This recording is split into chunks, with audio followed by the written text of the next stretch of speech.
오늘은 무슨 주일일까요? 종려주일입니다. 종려주일의 의미가 뭐냐면 그 종려나무 가지를 흔들고 호산나라고 이렇게 예수님을 환영했던 이제 그 날을 기념하면서 종려주일로 지키는 겁니다. 그런데 한번 생각을 해보십시오. 종려나무 가지 흔들던 사람들이 십자가에 못 박으라고 돌변하거든요. 그런데 이 종려주일을 지킨다, 뭔가 좀 이상하지 않습니까? 그런데 종려주의를 지키는 데에는 이제 의미가 있는 겁니다. 어떤 의미가 있냐면 알람의 의미가 있습니다. 이제 부활주일이 한 주 앞으로 다가왔습니다 하는 걸 알려주는 겁니다.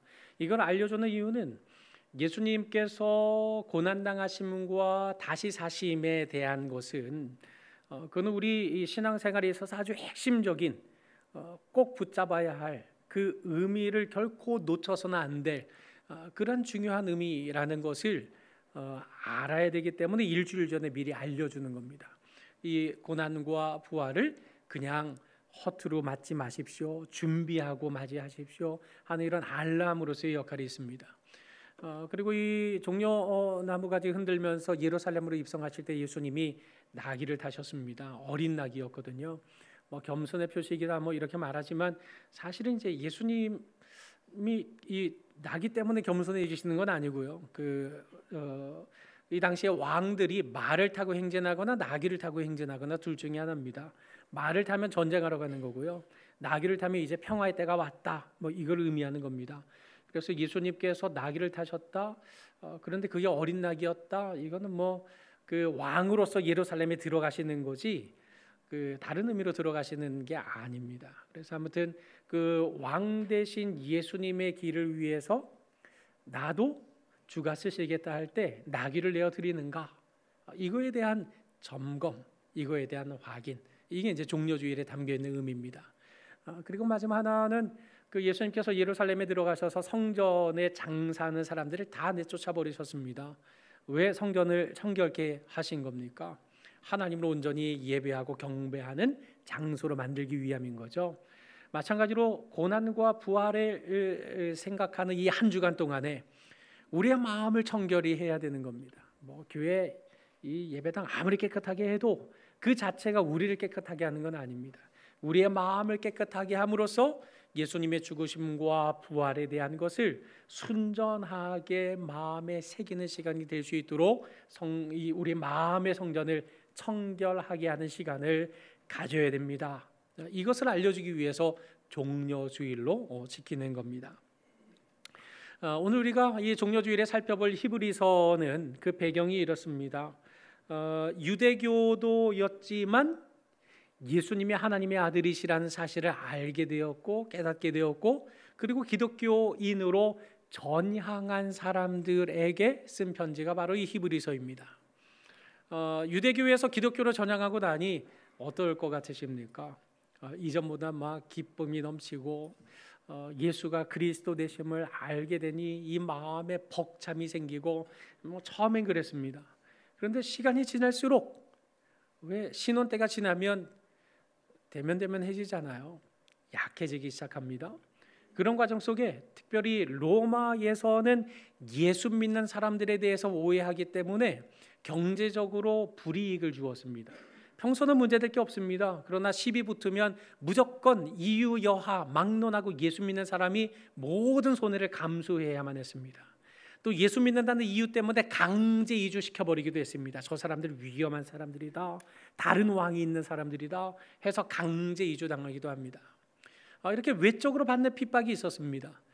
그리고 내적으로도 받는 어려움이 있었습니다. 뭐냐면 유대인들은 다 유대교거든요. 그런데 유대교에서 기독교로 개종을 해버렸습니다. 그러면 배신자 낙인 찍힌 건 아니겠습니까? 그러니 같은 동족들에게서 여러 가지 어려운 고난을 피할 수 없게 된 겁니다.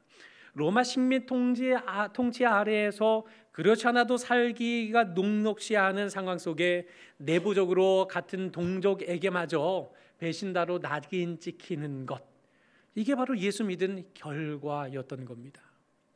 만약 여러분의 삶이 예수 믿는 것 때문에 이처럼 어려움이 커진다고 한다면 여러분은 어떠시겠습니까? 계속 교회 나오실 겁니까? 계속 예수 믿으실 겁니까? 많은 사람들이 고난 받기 싫어하죠. 고난 피하고 싶은 게 인지상정인 겁니다. 이 편지를 수신하는 초대교회 성도들도 그러했습니다. 그냥 유대교로 돌아갈까? 내가 하나님을 벗어나는 건 좀 그런데 그래도 유대교에서는 하나님을 부르기는 하지 않나? 거기는 그래도 하나님의 율법의 말씀을 보지는 않았던가? 그냥 너무 힘드니까 옛날로 원점으로 돌아가면 어떨까? 이런 마음을 품었던 것입니다. 바로 그들을 향해서 히브리서를 쓴 것이고, 히브리서 저자는 1장부터 12장까지 딱 한 가지를 이야기합니다. 뭐요? 예수님이 가장 뛰어나신 분, 예수님만이 우리의 구원자 되심을 끊임없이 주구장창 줄기차게 이렇게 말씀을 이어오게 되는 겁니다. 그래서 히브리서 11장에서는 믿음의 사람들에 대한 말씀을 나누었고, 그리고 그 사람들이 어떻게 살았느냐, 12장에서는 믿음의 주여 또 온전케 하시는 이인 예수 그리스도를 바라보았던 그 사람들처럼 우리도 예수 그리스도를 바라보자, 이렇게 지금 12장에서 말한 겁니다. 그리고 오늘 우리가 살펴보는 13장 결론 부분에 와서 지금 무엇을 말합니까? 13장 7절 말씀에도 하나님의 말씀을 너희에게 일러주고 너희를 인도하던 자들을 생각하자 말합니다. 여기 너희를 인도하던 자들, 바로 히브리서 11장에 나와 있는 수많은 믿음의 사람들을 말하는 것입니다. 이 사람들을 생각하는 것, 생각하고 주의하여 보는 것, 유심히 자세히 슬쩍 보지 말고 집중해서 자세히 관찰해 보자. 그리고 그들의 행실의 결말이 어떤지 한번 보자, 이렇게 권면하고 있는 겁니다. 그 행실의 결말이라고 할 때 그 결말이 도대체 뭐냐? 두 가지 의미가 있습니다. 하나는 순교를 의미하기도 하고, 또 하나는 우리가 믿음으로 살아가는 전생애를 의미하기도 하는 것입니다. 어느 편의 해석을 취하든지 간에 이 사람들이 어떻게 했습니까? 믿음을 변개치 않았습니다. 믿음 안에서 살았습니다. 그 사람들이 믿음으로 살아냈던 것, 이 사람들이 아주 유능하고 특별한 믿음을 가졌고 특별한 자격을 가진 사람들이었기 때문인가? 그렇지 않다고 말합니다. 우리 히브리서 13장 8절 말씀 같이 한번 읽어보겠습니다. 시작.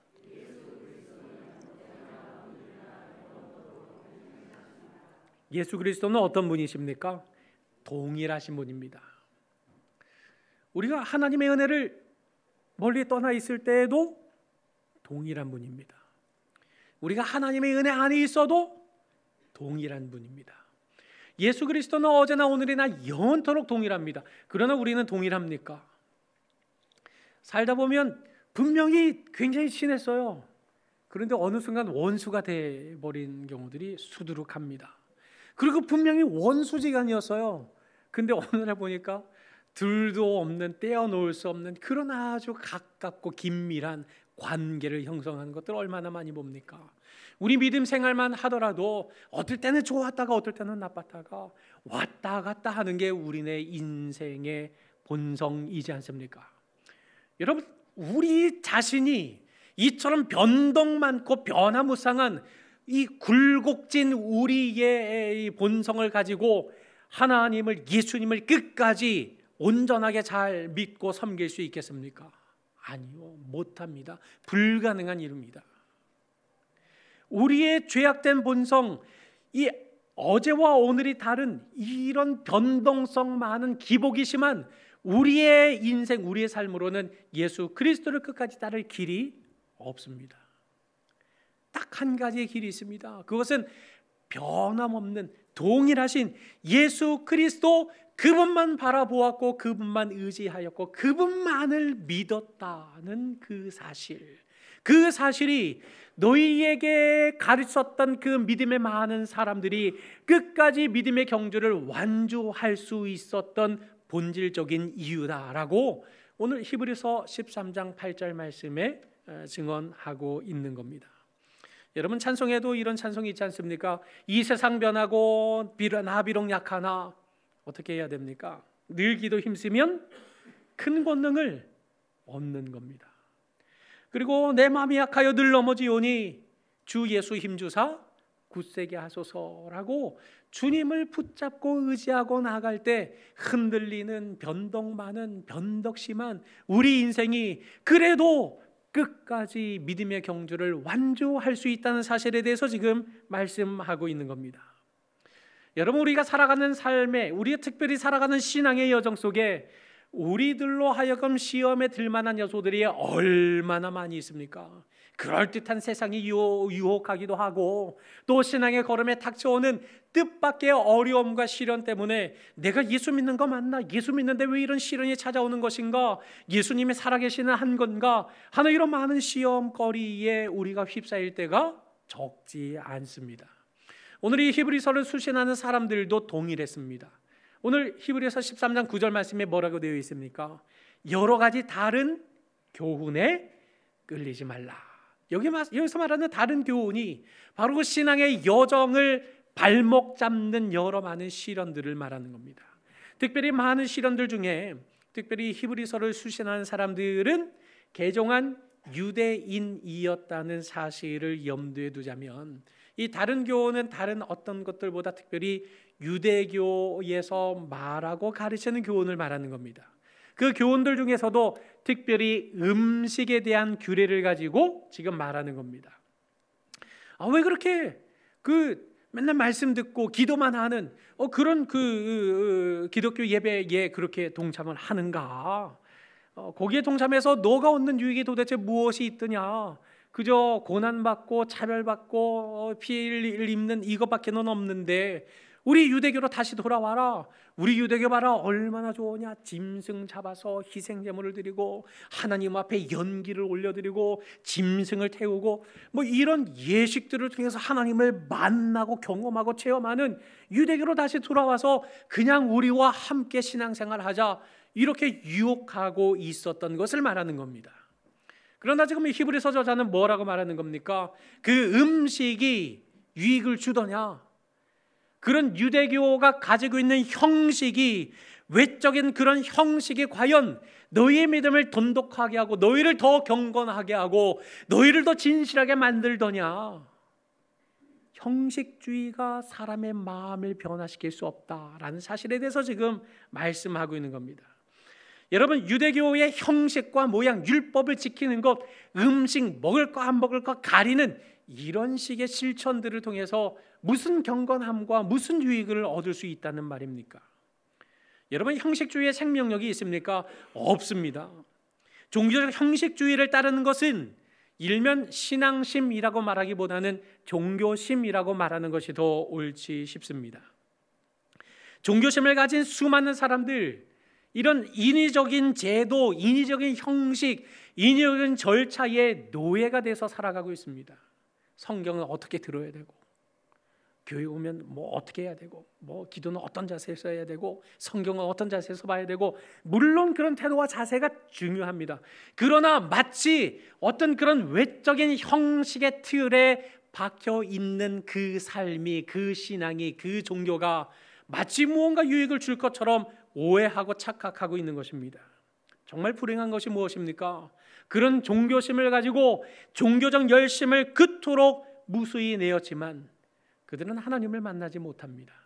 그저 그들의 착각일 뿐인 겁니다. 역사적으로 교회가 가장 영적으로 타락할 때 진리가 사라졌습니다.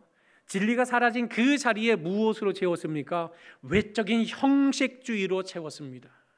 복잡한 예식과 절차를 따라서 하나님을 만나야 된다고 법과 절차들을 만들어 놓습니다. 그리고 그걸 그대로 따라가야만 하나님을 만난다고 말하는 겁니다.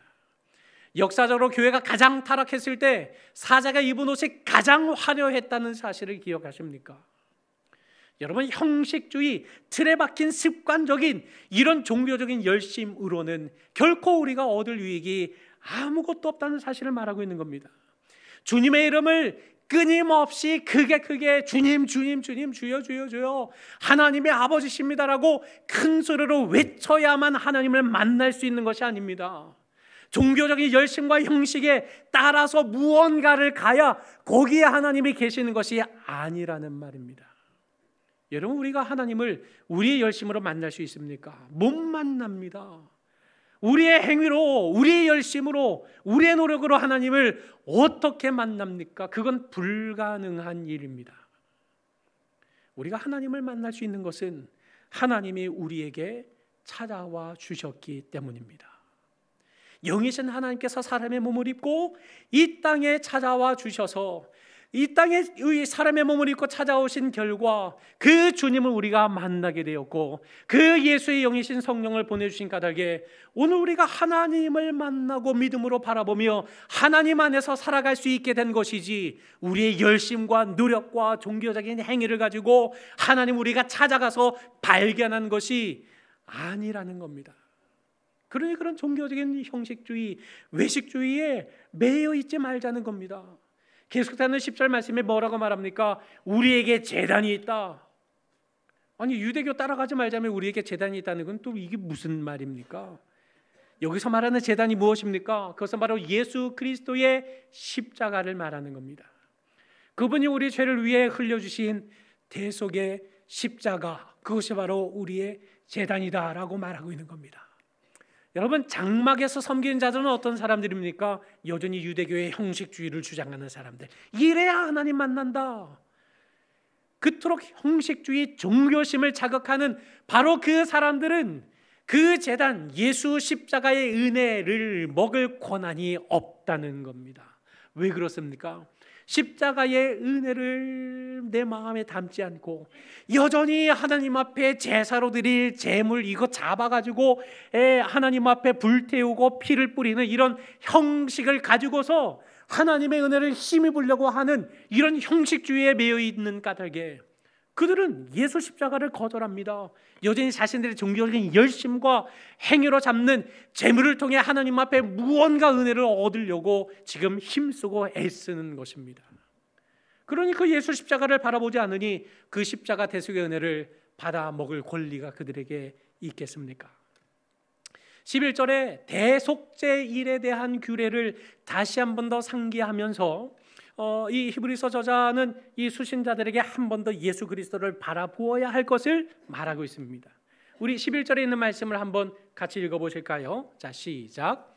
이는 죄를 위한 짐승의 피는 대제사장이 가지고 성소에 들어가고 그 육체는 영문 밖에서 불사름이라, 이렇게 말합니다. 대속죄일의 규례거든요. 짐승의 피는 대제사장이 1년에 딱 한 번, 자기를 위해서는 소를 잡고 또 백성을 위해서는 양과 염소를 잡아서 피를 가지고 들어가게 됩니다. 1년에 딱 한 차례 대제사장이 그 피를 가지고 성소 안에 들어가면 지성소가 있습니다. 가장 거룩한 장소. 거기는 하나님의 언약궤가 보관되어 있는 장소입니다. 아무나 들어갈 수 없습니다. 1년에 딱 한 번 대제사장이 그 안에 언약궤 위에 짐승의 피를 뿌리게 됩니다. 그리고 그 잡은 짐승의 육체는 어떻게 합니까? 영문 밖으로 가지고 나가서 따로 불태우는 그 장소에서 불사르는 겁니다. 이 행위를 통해서 어떤 일이 일어난다는 겁니까? 하나님께서 온 이스라엘 백성들의 죄를 용서해 주셨다라는 이런 표식으로 삼는다는 겁니다. 여러분, 예수 그리스도 십자가를 말하면서 갑자기 히브리서 저자가 이 대속죄일에 대한 규례를 설명하는 이유가 무엇입니까? 구약시대에 했던 그것은 바로 오실 예수 그리스도의 표상이 됨을 말하고 있는 것입니다. 12절에 뭐라고 말합니까? 그러므로 예수 그리스도께서도 그 대속죄일의 제물이 되셨다는 사실을 말하는 겁니다. 예수님 십자가에서 흘린 자기 피로서 백성을 거룩하게 하시려고 성문 밖에서, 영문 밖에서 고난을 받으셨다라고 지금 진술하고 있는 겁니다. 여러분, 여기 성문 밖이라고 하는 정서가 어디입니까? 예루살렘 성전 밖에, 영문 밖으로 나가서 그 해골의 곳이라고 하는 언덕 골고다를 말하는 것입니다. 여러분, 골고다는 아람어나 히브리어의 그런 음역을 채용한 용어이고, 갈보리는 라틴어의 이런 음역으로 부르는 단어입니다. 똑같습니다. 골고다, 갈보리, 해골의 곳, 그 해골의 언덕에 십자가에 못 박혀 자기 생명을 내어 주시지 않았습니까? 구약의 대속죄일에 그 온 백성들의 죄를 용서하기 위한 제물이 영문 밖에서 불태워졌던 것처럼 예수님이 바로 오늘 저와 여러분을 위해서 영문 밖에 십자가에 달리셔서 자기의 몸을 불사름으로써 자기의 생명을 내어주셔서 오늘 우리를 깨끗게 하셨다는 사실을 말씀하고 있는 겁니다. 예수님께서 영문 밖으로 나아가셨습니다. 왜요? 우리를 살리시기 위해서 나가신 겁니다. 그러니 우리가 어떻게 하자는 겁니까? 13절 말씀에 그런즉 우리도 그의 지옥을 짊어지고 영문 밖으로 그에게 나아가자라고 지금 권면하는 겁니다. 영문 밖에 예수 그리스도가 계신 바로 그 자리에 우리도 함께 나아가자는 겁니다. 예수님은 영문 안에 계시지 않고 영문 밖에 계신다. 그러니 영문 안에 머물러 있지 말자, 영문 밖을 향해 나아가자라고 권면하는 겁니다. 여러분, 그럼 영문 안은 무엇이고 영문 밖은 무엇입니까? 여러분, 일단 영문 안을 한번 생각해 보실까요? 영문 안은 바로 영문 밖의 정반대인 예루살렘 성전을 말하는 것입니다. 예루살렘 성전 안에 어떤 사람들이 있습니까? 종교 지도자들, 바리새인들, 율법사들, 학자들, 서기관들, 무수한 사람들이 모여 있습니다. 그곳에서 이 사람들이 자랑하고 뽐내는 것이 무엇입니까? 나는 11조를 드립니다. 이거 자랑하고 있습니다. 나는 하나님의 율법을 따라 금식하고 있습니다. 이거 자랑하고 있는 겁니다. 각자 저마다 내가 하나님의 말씀을 더 잘한다, 내가 율법을 더 잘 지킨다, 내가 더 유능한 사람이다. 각자 종교 지도자로서의 화려한 옷을 입고 서로 뽐내면서 내가 더 뛰어나다고, 내가 더 잘났다고 자랑하는 장소가 바로 영문 안이었습니다. 여러분, 사도 바울이 에베소 장로들의 그 예루살렘으로 가지 말라고 만류하는 것을 뿌리치고 기어이 예루살렘으로 돌아왔을 때 예루살렘 성전 안에서 나시린의 규례를 행하게 됩니다. 그 성전 안에서 나시린의 규례를 행할 때 그 성전의 관계자들이 어떤 일을 벌였습니까? 사도 바울을 죽이기 위해서 사도 바울이 도망가지 못하도록 성전의 문을 다 걸어 잠가 버립니다. 여러분, 그 사람들이 하나님을 모르는 사람이겠습니까? 그 사람들이 하나님의 이름을 부르지 않는 사람들이겠습니까? 그 사람들은 끊임없이 하나님의 이름으로 제사를 드리는 사람이었습니다. 겉으로는 거룩한 척 의복을 정제해 입고 거룩한 걸음걸이를 갖고 있었던 사람들이었습니다. 그런데 그런 종교인의 이름을 가지고 사람을 죽이는 일에 앞장서고 있는 기가 막힌 장면이 사도행전에 기록되어 있지 않습니까? 영문안이 바로 이런 장소입니다. 내 욕심만 채우면 되는 곳, 나의 탐욕만 채우면 되는 곳, 나의 탐욕과 나의 욕심을 위해서라면 사람의 생명 하나쯤 취하는 것도 아무런 거리낌 없이 할 수 있는 그 장소, 거기가 바로 영문 안입니다. 여러분, 그처럼 영문 안에 예수님께서 거하시겠습니까?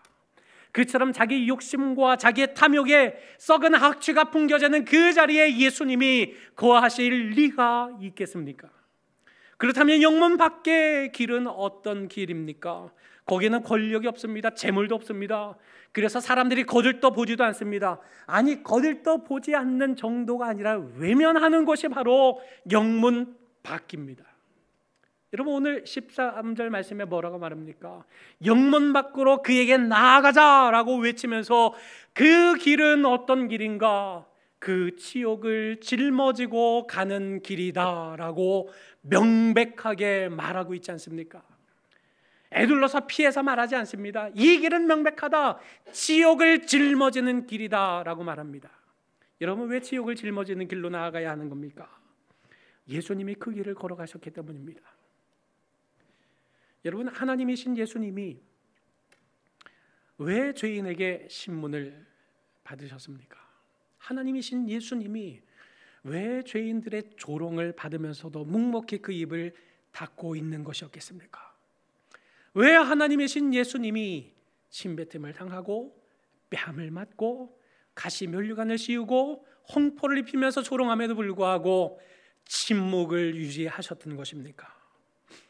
여러분, 그것은 다른 건 아닙니다. 저와 여러분을 살리시기 위한 그런 묵묵히 참음이었던 겁니다. 예수님께서 그런 치욕을 짊어지고 묵묵히 십자가의 길로 행하신 것은 생명을 내어주시기 위함이었다는 사실이 명백하지 않습니까? 그렇다면 영문 안에는 생명이 없습니다. 화려하지만 생명은 없는 장소입니다. 그러나 영문 밖은 어떤 장소입니까? 죽음이 있지만, 치욕을 짊어지는 길이지만 그 안에는 생명이 싹트는 장소가 되는 것입니다. 여러분, 이 세상의 모든 부모님들이 모진 수모를 당하면서도 대항하지 않고 그 모진 수모를 묵묵히 마음속에 켜커이 쌓아가면서 부지런히 애쓰면서 살아가는 이유가 무엇이겠습니까? 이 땅에 살아가는 수많은 가장들이 이 품속에 사표를 가지고 늘 살아가고 있지만, 그러나 사표를 꺼내지 않고 묵묵히 견디고 참는 이유가 있다면 무엇 때문이겠습니까? 가족 살리기 위한 겁니다. 언젠가 어르신들 살아온 이야기를 나누는 황금연못이라는 그 프로그램에 봤는데, 어르신이 나오셔서 그런 말 하세요. 그 담임 선생님한테 학교에서 전화가 와서 갔더니 아이가 사고를 친 겁니다. 그 교무실에 갔더니 아이가 이미 선생님하고 있는 겁니다. 아이고, 선생님 무슨 일입니까? 그래서 선생님이 이렇게 저렇게 설명을 하니까 이 아이가 옆에 있다가 반항을 하는 겁니다. 난 그런 적 없다고, 지금 무슨 말씀하시는 거냐고, 왜 일로 엄마까지 부르셨느냐고 선생님한테 대듭니다. 그때 이 어머니가 어떻게 했는지 아십니까? 그냥 선생님 앞에 무릎을 바로 꿇어버렸습니다. 선생님 용서해달라고. 지금 엄마가 잘못한 게 뭐 있습니까? 아무것도 없습니다. 그런데 무릎을 꿇었어요. 왜요? 자식 때문에요. 자식 살리려고요.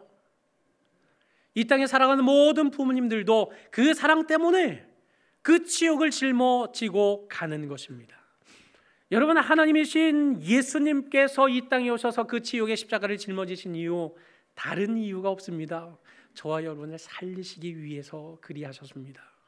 저와 여러분을 너무나도 사랑하신 까닭에 그 사랑을 인하여서 그 지옥을 짊어지고 십자가의 길로 묵묵히 행하셨던 것입니다. 여러분, 그렇다면 오늘 우리가 예수 믿는 신자라고 고백하고 있는데, 오늘 우리가 걸어가야 할 길이 있다고 한다면 그 길은 어떤 길이겠습니까? 영문 안으로 나의 탐욕과 나의 욕심을 채우기 위한 길로 나아가는 것입니까? 아니면 영문 밖에 지옥을 짊어지고 생명을 살리는 길로 나아가야 마땅하겠습니까? 여러분은 나의 가정에서 영문 밖으로 나아가고 있습니까? 영문 안에서 내 탐욕과 욕심을 채우기 위한 자리를 차지하고 있습니까? 여러분의 직장에서 여러분은 어느 길로 나아가고 있습니까? 여러분 학교에서 친구들과의 관계에서 영문 아닙니까? 영문 밖입니까? 우리가 살아가는 삶의 자리는 예수님께서 나아가신 그 영문 밖의 길로 나아가야 마땅합니다. 왜냐하면 그 생명의 은혜를 받았고 그 생명의 은혜를 흘러보내야 할 책임이 바로 오늘 저와 여러분에게 있기 때문입니다. 그런 까닭에 사도 바울이 이렇게 고백했습니다. 우리 같이 한번 읽어보실까요? 자, 시작. 나는 이제 너희를 위하여 받는 괴로움을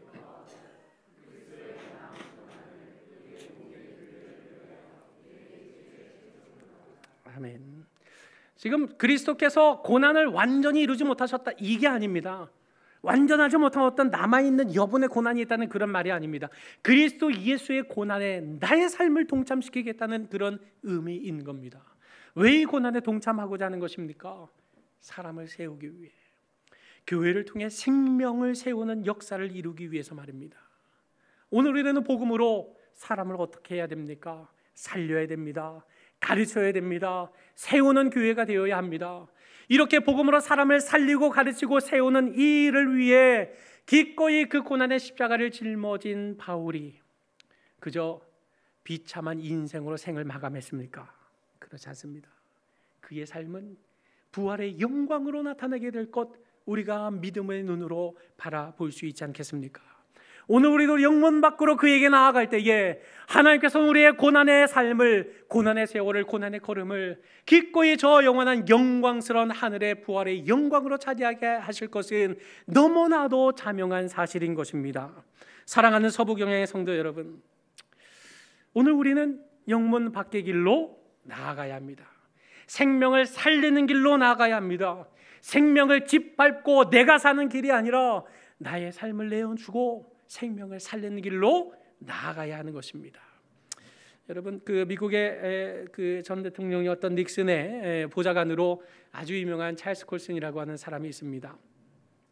이 사람이 그 이른바 워터게이트 사건에 휘말려서 감옥에 들어가게 됩니다. 그런데 기가 막히게 그 감옥에서 예수님을 만나게 됐습니다. 그리고서는 그 born again이라고 하는 거듭남에 대한 책을 쓰고, 그리고 또 한 권의 책을 썼는데 그 러빙갓이라고 하는 이 책을 쓰게 됩니다. 이 러빙갓이라고 하는 이 책 속에 그 보리스 코른펠드라고 하는 그 한 내과 의사 이야기가 있습니다. 그 러시아의 스탈린도 신이 아니라 인간의 한 사람이다, 이 말 했다가 수용소에 그냥 수감돼 버리고 말았습니다. 그곳에서 하루하루 살아가던 이 그 보리스 박사에게 누군가 예수 그리스도를 전했던 것입니다.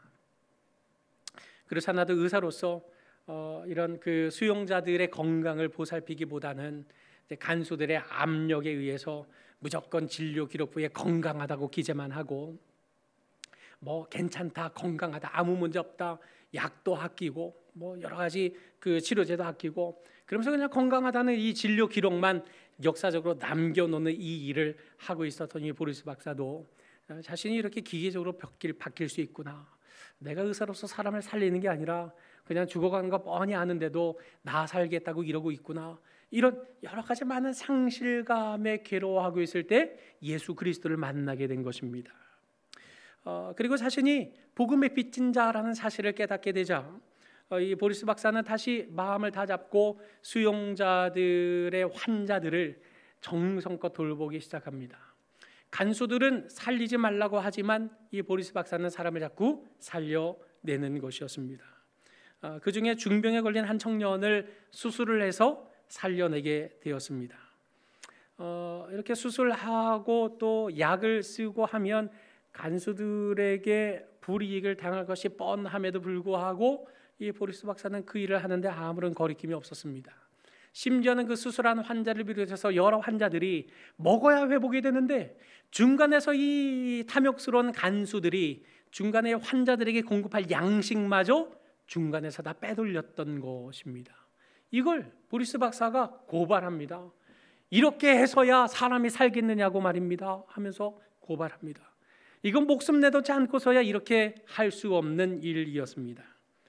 이 보리스 박사에 의해서 살아난 그 청년이 밤새도록 보리스 박사와 침상에서 이야기를 나누게 됩니다. 아니, 선생님 이러시면 그 선생님 목숨이 위태롭습니다. 그런데 이 보리스 박사의 말이 이렇습니다. 괜찮아요. 당신과 나를 살리기 위해서 이미 죽으신 분이 있기 때문에 괜찮습니다. 누구신데요? 그가 바로 예수 그리스도입니다. 그러면서 그가 만난 예수님에 대해서 끊임없는, 그가 예수님을 만나고 나서 경험한 변화에 대해서 끊임없이 밤새도록 이야기를 나눴습니다. 그러나 그날 낮에 누군가에 의해서 이 보리스 박사는 죽임을 당하게 되고 말았던 것입니다. 이 소식을 들은 청년의 마음은 찢어졌습니다. 그런데 이 청년은 그날 마음에 굳게 다짐했습니다. 내게 남은 생애가 있다면 나는 그 보리스 박사가 믿은 예수 그리스도를 위하여 살아야 되겠다. 여러분, 그 청년이 누군지 아십니까? 그 청년이 바로 노벨상 수상작가인 알렉산더 솔제니친이었던 것입니다. 여러분, 이처럼 영문 밖으로 나아가는 길이 세상으로 보자면 손해를 보는 길일 수밖에 없을 겁니다. 영문 밖으로 나아가는 것, 정말 바보가 아니고서는 그런 바보 행진에 동참한다는 건 실로 어리석은 일로 세상에서는 바라볼 것입니다. 그러나 주님께서 나를 위해 그처럼 바보 같은 행진을 하셨습니다. 주님께서 그처럼 나 같은 연약한 자를 살리시려고 영문 밖의 길을 걸으셨습니다. 그렇다면 오늘 저와 여러분이 걸어가야 할 길이 어디인 것은 너무나도 자명하게 드러나지 않습니까? 이 고난 주간에 예수님의 고난을 묵상하는 우리의 마음의 각오를 새롭게 하는 가운데 주님께서 걸어가신 영문밖의 길로 함께 나아가 그리스도의 남은 고난에 동참함으로써 그 고난 중에 부활의 영광에까지 이르게 되는 그런 모든 복된 성도들이 되시기를 주님의 이름으로 간절히 축원합니다.